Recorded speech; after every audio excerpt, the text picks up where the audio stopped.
তিন নাম্বার, যারা রোজা রাখে তাদের জন্য জান্নাতের, শুধু রোজাদার যারা হবে আর কি, মানে রোজাদার বলতে তার মানে নামাজ পড়বেন না এমন না, নামাজ তো পড়বে, অন্যান্য ইবাদতের পাশাপাশি স্পেশাল ভাবে নামাজি আবার রোজাদার, নামাজি আবার রোজাদার, মানে সব ঠিক আবার রোজাদার। এই রোজাদাররা জান্নাতে যাওয়ার আলাদা স্পেশাল একটা দরজা আছে, ওই দরজা দিয়ে শুধু রোজাদাররাই যাবে, অন্য কেউ যাবে না।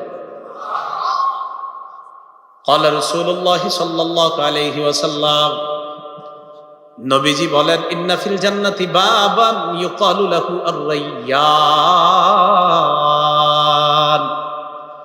নবীজি বলেন জান্নাতের একটা দরজা আছে, তার নাম হলো রায়্যান, ইয়াদখুলু মিনহুস সাইমুন। ওই রায়্যান নামক দরজা দিয়ে রোজাদাররাই প্রবেশ করবে। লা ইয়াদখুলু মিনহু আহাদুন গায়রুহুম, রোজাদার ছাড়া অন্য কেউ ওই দরজা দিয়ে প্রবেশ করবে না।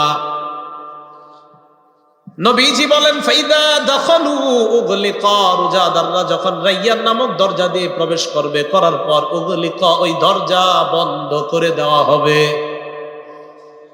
রায়্যান নামক দরজা দিয়ে জান্নাতে প্রবেশ করার পর, যেহেতু এটা দিয়ে শুধু রোজাদাররা প্রবেশ করবে, রোজাদাররা প্রবেশ করার পর ওই রায়্যান নামক দরজা আল্লাহর পক্ষ থেকে বন্ধ করে দেওয়া হবে, কারণ এটা দিয়ে রোজাদার ছাড়া অন্য কেউ প্রবেশ করবে না।